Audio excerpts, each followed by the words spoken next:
Përshëndetje nderuar teleshikues, ky është edicioni informativ i lajmeve këtu në televizionin kombëtar Vision Plus. Shpeshherë ekranin televiziv e lidhi me spikerët e lajmeve. Ata duket se janë njerëz të ftohtë, me profesionalizëm për të dhënë lajmet, të përmbajtur dhe të aftë për të menaxhuar emocionet.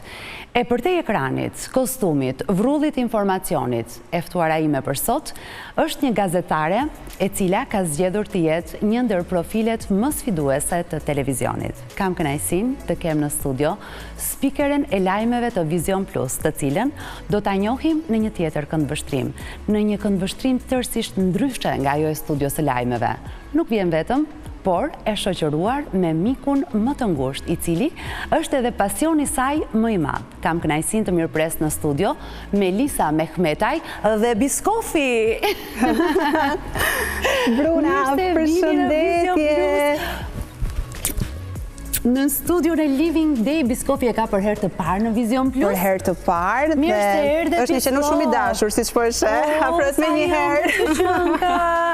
Biskofi është sa muajsh? 3 muajsh. Është vetëm 3 muajsh. Është i vogël. Por që ka kaq i dashur edhe kaq i ëmbël. Do vish me mua apo do rish me Melisën? Po Biskofzit.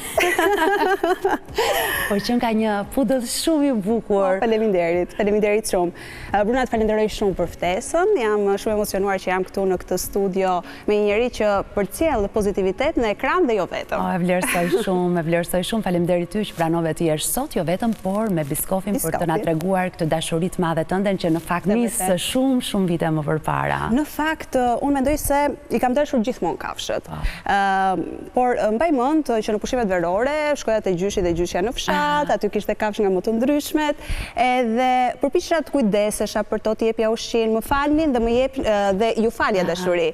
Dhe përveç kësaj nuk përfundonte gjithçka aty, sepse Biskofi tani po bëhet pak trazovaç. E gjithë studio është për Biskofin, kështu që nëse ti e lejon, ai mund të rrijë. Po. Dhe siç po të dëshiroj. Nuk, po rriqet tani. Dhe siç po të thoja, nuk përfundonte gjithçka aty, sepse edhe në momentin që vija në Tiranë, Melisa që është sot, në ditët e sotme nuk ka lidhje me Melisën fëmijë, sepse kam qenë tamam si një djalë haram. Dhe në çfarë e vërtet ama. Dhe në çfarë do lloj rrugice të lagjes, çfarë do lloj qeni ose mace që mund gjeja, e merja me vete, shkoja në shtëpi, pyetja e parë që i bëja mamit ishte a të pëlqen ky qeni ose kjo macja, dhe pyetja e dyta mund ta mbajmë. Dhe pas shumë refuzimesh, tentativash të shumta që unë kisha një kafshë shtëpiake, më në fund në moshën 10 vjeçare, ishte një mace e vogël, kotele, edhe ishte duke qarë. Në momentin që unë e mora në krah, ajo pushoi direkte. Ishte tamam si një top bore, me një njollë të zezë me disa sy shumë të bukur, që vijon të jetë antare në familjen time. E ka ndier dashurinë tënde me një herë. Sepse kafshët e ndjejnë shumë energji për hir të së vërtetës. Dhe shkoj tek mami, dhe komenti i parë që ajo bën ishte, ua sa e bukur që qenka. A do ta mbajmë tash? Dhe përgjigjja ishte pozitive. Unë u shastisa, u habita në një moment, por dhe u lumturova shumë. Edhe aty do me thënë filloj që vërtet ta ndjeja tamam dashurinë për kafshët. Dhe përgjegjësinë. Po, dhe më pas? Më pas ishte mami ajo që mori guximin të merrte një qenush. Ka qenë vendimi i mamit. Vendimi i mamit, po. E mamit që refuzoi sa herë që ti të sillje kafshë në shtëpi. Sepse mami i do kafshët, mami adhuron kafshët, për thjesht problemi qëndron se ne jemi në apartament dhe është tepër e vështirë që të mbash një kafshë shtëpiake, edhe pse ne kemi 3, por çfarë ka kjo? O Biskofi. Dhe ai ishte Kiko. Kiko jetoi me ne për 12 vite. Fatkeqësisht është nga jeta, apo bën 1 vit që është nga jeta. Na mërziti shumë, na mërziti vërtet shumë, sepse një kafshë shtëpiake ose një 4 putrosh, do të preferoja ta thoja, të kthehet tamam si një antar i familjes, dhe për 12 vite nuk është pak. Ai mëson çdo ditë, ai të kupton, e kupton gjendjen tënde emocionale, nëse je e lumtur, nëse je e mërzitur. Por që i vetmi peng që mua më ka mbetur në fakt për Kikon ishte se nuk kam qenë aty në momentin që ai ndërroi jetë. Por ndoshta gjithçka ndodh për një arsye. Ndoshta ai ka zgjedhur kështu. Po. E mendoj dhe e them shpesh këtë gjë, ndoshta ka qenë një arsye sepse ndoshta Zoti nuk më ka parë aq të fortë sa që unë mund ta përballoja atë moment. Ndoshta prej kësaj. 12 vite dashuri me Kikon. 12 vite. Unë do doja që bashkë në ekran të shohim një video, një moment të bukur, ku ti je bashkë me ta. Okej. Çdo natë pres djellin të li, të mos jenë lajme nga ti. Çdo ditë hënë në përcjell, që do vi të flas me ty. Kiko. Është një dashuri aq e madhe se që besoj se nuk mund ta zëvendësoj asnjë kafshë tjetër, asnjë katërputrosh tjetër, pavarësisht se unë biskofin e dua shumë dhe ka vendin e tij, por Kiko ishte tjetër gjë, ndoshta ishte edhe periudha e kohës shumë e gjatë që ai ishte pranë nesh, edhe Unë doja ta bëja këtë bisedë me ty, Melisa, për të kuptuar dhe për të treguar ndoshta edhe atyre që nuk e njohin këtë dimension të dashurisë me një katërputrosh në shtëpi. katërputroshët janë dashuri pa kushte.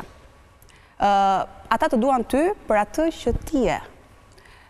Të falin dashuri pa folur. Jemi lodhur nga fjalët e tepërta të njerëzve dhe katërputroshët din të bëjnë më shumë veprime, sepse fjalë nuk mund të shprehen me fjalë, por din të bëjnë veprime dhe ta shprehin dashurinë duke vepruar, duke të parë. Më tregoj një moment shumë të bukur me Kikon. Po, do të tregoj një moment të bukur dhe një moment të trishtuar, të paktën për mua. Momenti më i bukur ishte në moment që unë me Kikon bënim shëtitje, nuk më duaj asnjë person tjetër, thjesht merrja Kikon, e çoja në vendin e tij të preferuar që ishte liçeni dhe ai thjesht donte të ecte, të lëvizte me mua, nuk i duaj askush tjetër, as mua nuk më duaj asnjë person tjetër. Ndërsa një moment tjetër, mbaj mend, kam qenë shumë e mërzitur, nuk e di se çfarë më kishte ndodhur atë ditë, edhe siç të thash, Kiko e kuptonte gjendjen time shpirtërore sa më shihte. Thjesht vjen atje, më sheh, vendos kokën në prerin tim dhe sikur më jepte atë mbështetjen që shiko, unë jam këtu për ty. Të cilën jo të gjithë njerëzit e bëjnë, ndërsa kafshët e bëjnë gjithmonë. Ata janë gjithmonë aty për ty. Ishte një mënyrë ngushëllimi dhe dashurie që nuk e merr në asnjë formë tjetër. Është e vërtet, po. Përveç se nga miku i ngushtë, nga katërputroshi që ke zgjedhur dhe të ka zgjedhur. Po. Por dua të them edhe diçka, pavarësisht se unë kam biskopin këtu. Do flasim për biskopin. Por dua të them diçka se ndoshta Noi mund bëhet xheloz duke më parë me biskopin, por jo, Noi, ti ke vendin tënd. E veçoj Noin për faktin e vetëm sepse dhe dashuria që kam për të është për faktin se përveç se është një qenush shumë i dashur, ai ka qenë pikërisht mbështetja ime më e madhe në momentin që Kiko ka ndërruar jetë. Pra, në momentin që Kiko ka ndërruar jetë, unë kthehem në punë dhe shoh një katërputrosh që ishte Noi, i cili të i falte vetëm dashuri dhe vetëm ai momenti kur mua më pret në ato shkallët e Vizion. Ne mirë Noin, dashurin që jep ty dhe jep të gjithë stafit të Vizion Plus, por për publikun duhet themi që Noi është një katërputrosh i cili më së shumti e kalon kohën këtu në ambientet e Vizion Plus. Besoj e ke parë se sa të pandar jam unë dhe Noi në korridoret e Vizion Plus dhe vetëm ai moment. Do veçanërisht. Është e vërtetë dhe vetëm ai momenti kur unë gjithë shkallët për në Vizion dhe ai që më pret me duar duke i përpolitur sepse ndoshta ka marrë madhe sepse nuk më ka parë gjithë ditën sepse unë atëherë s'mund të nis turnin dhe më jep aq forcë sa që mund bëj dhe 20 kronika dhe 20 edicione pa u lodhur fare. Ishte një ndër arsyet Noi që të bëri ta rimarrësh vendimin për të marrë biskofin në shtëpi? Në fakt, shiko, unë deri diku e manifestova. E dëgjoj nga personat të cilët e kanë një kafshë në shtëpi, e kanë patur një katërputrosh dhe pas humbjes së tij nuk kanë dashur që të marrin një tjetër. Është prej përjetimit të madh që kanë patur. Po, prej dhimbjes që mund të kesh kaluar, domethënë nga humbja e katërputroshit parë. Në fakt, unë e kisha vendosur që nuk do të merja kurrë më një katërputrosh tjetër. Okej, unë kam një mace dhe një maçok në shtëpi, do kujdesesha për ta dhe nuk isha ndërmend që të merja një qenush, sepse, shiko, macet janë pak më vetjake, qenushi është më i ndjeshëm, të kupton më mirë, është tamam shoku më i mirë i njeriut dhe ndërsa macja nuk ta jep atë, maces jepi disa kokrat e tyre të preferuara dhe ato janë në rregull, ndërsa qenushi jo, qenushi është shumë i ndjeshëm. Dhe unë e kisha vendosur që nuk do të merja më kurrë një katërputrosh, në fakt biskofin e merr shoqja e mamit dhe ajo për shkak të disa problemeve familjare nuk mundi ta mbante dhe i thot mamit tim që të lutem, unë kam besim vetëm tek ty që ti mund ta mbash ashtu siç duhet katërputroshin. Edhe mami, nga që mami ka qenë e vetmja që e ka përjetuar atë dhimbjen e largimit Kiko, sepse Kiko ka qenë me mami në shtëpi dhe mami madje thot shpesh që pavarësisht kujtimeve të bukura që unë mund të kem me të, mua më ka mbetur vetëm ai kujtimi i fundit, vetëm ajo panorama e fundit që nuk më hiqet nga mendja. Edhe mami për ta kaluar situatën thot pyet vajzat dhe nëse vajzat janë dakord, okay, le ta marrim, pavarësisht se kundërshtoi disa herë. Në merr neve në telefon shoqja e mamit dhe ne direkt e tham, po, le ta marrim biskofin, sepse ishte vërtet shumë qenush i lezetshëm edhe në momentin që na i dërgoi në foto, pavarësisht se në fillim e kishim të vështirë për ta marrë. Por dua të them edhe diçka Bruna, që një ditë përpara, sepse Nojin e njohin familjarisht, e din se kush është Noji, dhe një ditë përpara se, do me thënë, shoqja e mamit ta merrte në telefon mamit për biskofin, unë i them që, o mami, e di çfarë dua dhurat për ditëlindje, sepse kam ditëlindje për pak ditë. Dua një qenush si Noji. Thot mami, unë nuk marr më qenush, ai është shumë i bukur, po nuk mund të marr më qenush. Dhe fiks të nesërmen, ishte tamam manifestim, për biskofin, ishte manifestim, realisht. Ishte shumë e paparashikueshme që të kishim në 4 biskofin në shtëpi me Macen dhe Maqokun? Janë bërë shok apo ende? Pak e vështirë, ky në fakt i thot të gjithë, edhe Macen edhe Maqokun ju afrohet. Macen është territoriale njëherë, është statike në atë vendin e vet dhe nuk do. Pas keni sfida akoma në shtëpi, nuk e pas kanë pranuar njëri tjetrin. Ndërsa Maqoku është pak më ndryshe, dhe i afrohet dhe i largohet, ndonjëherë i futet edhe ndonjë putër nga fytyra dhe hedh nga divani, por gjërat që ndodhin, biskofi është mirë deri tani. Mirë edhe shumë i qetë, i dashur edhe shumë i qetë. Kështu duket, por në shtëpi nuk është fare ashtu. Mendova se është kështu i bukur edhe i urtë edhe në shtëpi. Melisa, ke dashur gjithmonë që të jesh përpara kamerës, të jesh në raportimin e lajmit, ke studiuar gazetari? Po, kam studiuar gazetari. Shiko, për hir të së vërtetës, në momentin që ti zgjedh për të studiuar gazetari, gjëja e parë që ty të vjen në mendje është ekrani, sepse është kontakti i parë që ti mund të kesh, domethënë, me televizionin, është një speaker lajmesh, është një moderator, pavarësisht se bëhet një punë kolosale prapa kuindave, kjo se diskutohet, por që ti në fillim mendon dhe synon ekranin. Në momentin që unë hyra në redaksi, e kuptova që, me thënë të drejtën, lajmi, domethënë shkrim raportimi i lajmit, është një adrenalin.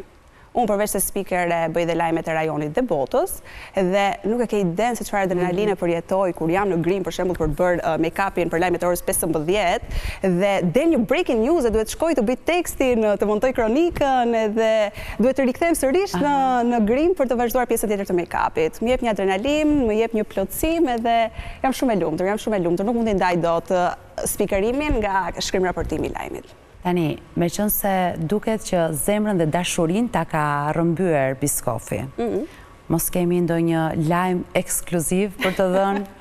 Për hir të së vërtetës nuk kam asgjë për treguar. Unë jam single, por jam e lumtur. Kjo ka rëndësi. Patjetër që unë kam prioritetet të tjera tani në këtë moment të jetës time, por nëse një gjë e bukur ka dëshirë të vi, unë e mirëpres. Por deri tani nuk ka ardhur? Jo, akoma. Ndoshta është edhe pak çështje fati, mund të them. Mund ta shohim edhe kështu. Shohim pak bashkë në ekran. Hej, binjaku im i preferuar, si e, nuk më prisje bestoj, por unë për veten time konsideroj veten shumë me fat që më ra mua të ta bëj këtë video mesazh. Tani jo se do them gjëra që ti si di, po për ata që nuk i din. Unë mendoj që jam shumë me fat që të kam ty shoqe dhe je njëri shumë i veçantë dhe shumë i rrallë. Je një nga ato vajzat që nuk duhet humbur. Uroj që ti të kesh gjithmonë yjet në anën tënde dhe të shkëlqesh gjithmonë siç ke bërë deri tani. Të dua shumë. Zemra ime, kjo është Merita. Është shoqja ime më e mirë në punë. Për hir të së vërtetës nuk e mendoja që shoqëritë vërteta dhe të forta mund të krijoheshin në punë, sepse unë jam gjithmonë në atë kornizën time dhe nuk dua që ti përzej anën profesionale me anën personale, por Merita ka thyer rregullat. Merita është shumë e mirë dhe e dua vërtet shumë. Keni një marrëdhënie shumë të bukur. Në punë, por edhe për te dhe jashtë punës, ajo nuk donte të ngacmonte për këto çështjet e zemrës. Unë jam dhe njëri spontan, pse Rita mund të bëja një pyetje, nuk është problem. Nuk kam asgjë për të shehur, kështu që jo, nuk e kam fare problem që të flas për jetën personale. Por nuk ka asnjë gjë për të thënë, pra nuk ka asnjë lajm ekskluziv për të dhënë në këtë moment. Jo, por të premtoj që në momentin e parë që do ketë një lajm ekskluziv, do të vis pikërisht kështu që ta them në këtë studio. Dashuria jote dhe pasioni yt për të ndarë me publikun, për te asaj që ata kanë mundësi të shohin çdo ditë përmes edicioneve informative, ishin kafshët, por jo vetëm. Të shoh një vajzë që kujdesesh për dukjen. Po, në fakt, po, më pëlqen që të kujdesem gjatë gjithë kohës, të jem e rregullt, të kem një make-up të rregullt, mos të egzagjerojmë në veshje, edhe përditshmëria ime ashtu është, domethënë, jam një format serioz, le të themi, jam një person serioz. Sa serioze, aq edhe sportive. Dhe ne na pëlqen edhe kur të shohim, edhe përmes rrjeteve të tua sociale, edhe shumë sportive. Shumë, e vërtet. Kjo është një anë tjetër e imja që jam përpjekur që ta shfaq në rrjetet sociale, sepse do lajmet të kornizojnë pak me atë xhaketën që duhet patjetër që të vishet edhe të raportosh, domethënë, aktualitetin ose ngjarjet kryesore të ditës. Do të shohim dhe do të komentojmë bashkë disa foto. Po, këtu jam plazh në fakt. Duket. E kam egzageruar çik, duket. Po, dhe këtu jam në plazh. Më pëlqejnë flokët e gjata, me thënë të drejtën, pavarësisht se në lajme përpiqem që t'i mbaj pas, sepse nuk janë korrekte që të qëndrojnë përpara, por që më pëlqejnë që të kem shumë flokë dhe të gjata. Edhe të shkojnë shumë. Po, këtu kam qenë në Zakynthos, në Greqi. Pra gjatë pushimeve të tua, foto të shkëputura nga pushimet, kjo për të treguar dhe atë anën tjetër. Melisa, ti ke patur mundësinë që përpos lajmit korrekte dhe serioz, edicioneve informative, të bashkëmoderosh me Agron Llakajnë edhe një spektakël. Është vërtet. Si e ke gjetur ti veten duke moderuar diçka që është larg asaj që bën çdo ditë, seriozitetit që kërkon E gjeta veten shumë mirë për faktin sepse Agron Llakaj është një profesionist, ma bëri punën shumë të thjeshtë dhe do të jem gjithmonë mirënjohëse që më besoj mua që të isha në bashkëmoderim me Gonin. Goni më mësoj shumë, më mësoj që mos të kisha emocione përpara kamerave për një tjetër emision, pra, për një tjetër tematik, le të themi, jo vetëm, domethënë më nxori shumë mirë jashtë kornizave të lajmeve, edhe mendoj se Goni është artist në sken, por dhe artist në shpirt. Edhe jam shumë e lumtur që kam qenë në krah të tij në këtë projekt që ishte për fund vit, gëzuar me yjet. Melisa Njull, gëzuar me syjesh. Gëzuar me syjesh. Faleminderit ty Goni që më dhe mundësi që të isha në këtë bashkëmoderim në krahun tënd, sepse ne sot të prezantojmë yjet. Yjet në qell dhe në tokë. Gëzuar mes yjesh. Të pëlqen spektakli? Më pëlqen në fakt, e gjeta veten shumë mirë në spektakël, edhe ndoshta në një të ardhme ku i dihet çfarë mund të rezervoj fati, jeta, por edhe lajmet të zënë një vend shumë veçantë në zemrën time, pavarësisht të lajmet jem më e kornizuar, mund të prezantoj vetëm ato 2-3 fjalit që prezantojnë pra kronikën e lajmeve. Në spektakël ti je shumë më e lirshme, pa dyshim, mund të nxjerrësh shumë më shumë nga vetja jote dhe ndoshta mund të më përshtatet edhe më shumë, por që edhe te lajmet e ndjej veten shumë mirë. Patjetër, po përpiqesha të kuptoja se cilat janë ambicit e tua në ekran. Në një të ardhme po, mendoj që dash Zoti, fati, ndoshta rrethanat, shpresoj që të kem edhe një emision timi, pse jo. Do ta doja, do ta dëshiroja, në fakt, faleminderit shumë. Me gjithë zemër. Si është e përditshmja jote? E përditshmja ime, zgjohem në mëngjes, me biskofin, më saktë më zgjon biskofi mua, sepse zgjohet më herët se unë.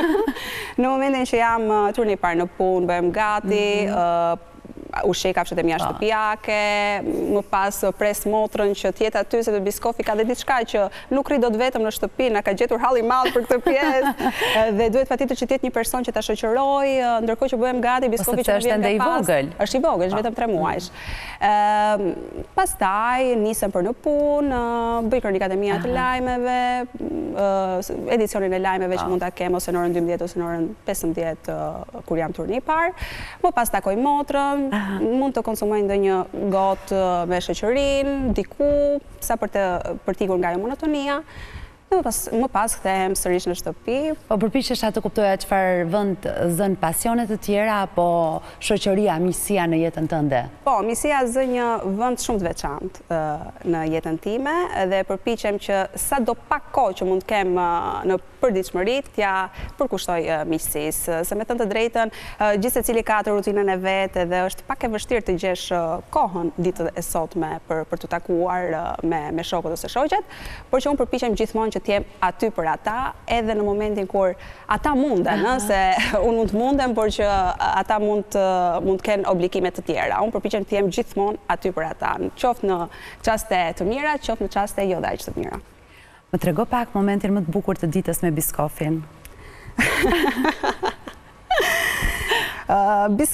Momenti më i bukur i ditës është kur kthehem nga puna, për shembull, dhe që ai, o zoti i madh, vjen, më hidhet, dhe sepse biskofi për hir të së vërtetës, pavarësisht se familjarët e mi nuk e pranojnë, biskofi është më i lidhur me mua se me askën tjetër.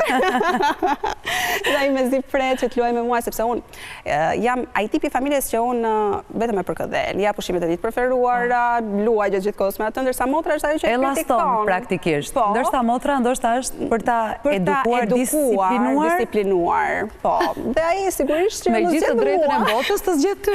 Dhe të tregoj diçka shumë interesante, që në momentin që motra e kritikon, ai vjen me vrap tek unë dhe gjen mbrojtje. Si që mos t'i përtasim ajo. Dhe unë gjithmonë e mbroj, sigurisht, sepse nuk lejoj që t'i përtasim zemrës time të vogël. Që është i mrekullueshëm. Edhe unë të falenderoj shumë që e solle në studio sot. Është kënaqësi, Bruna, është kënaqësi. Biskof! Po çon pak më zemra ime. Po shikoj te kamera. Përfundoi emisioni dhe ti fjete gjatë gjithë kohës. Ja, shpresoj bukurie. Është vërtet shumë e bukur, shumë e bukur. Por më shumë është dashuri pa kushte, edhe kjo është ajo, domethënë, që vlerësoj më së shumti. Është shumë i dashur. I bukur edhe shumë i dashur. Se nëse do bëj një krahasim me Kikon, Kiko ishte shumë selektiv, ndërsa ky afroi të gjitha ju jep, ju shpreh dashuri, ndërsa Kiko ishte pak më selektiv. Mos duhet të presësh edhe pak që të rritet apo jo? Duket temperamenti dhe natyra. Temperamenti edhe veterinerja domethënë që kanë folur me të, më ka thënë që është një karakter shumë i mirë. Shpresoj mos të ndryshojë dhe të jetë kaq i dashur, vetëm jo aq energjik se na lodhi.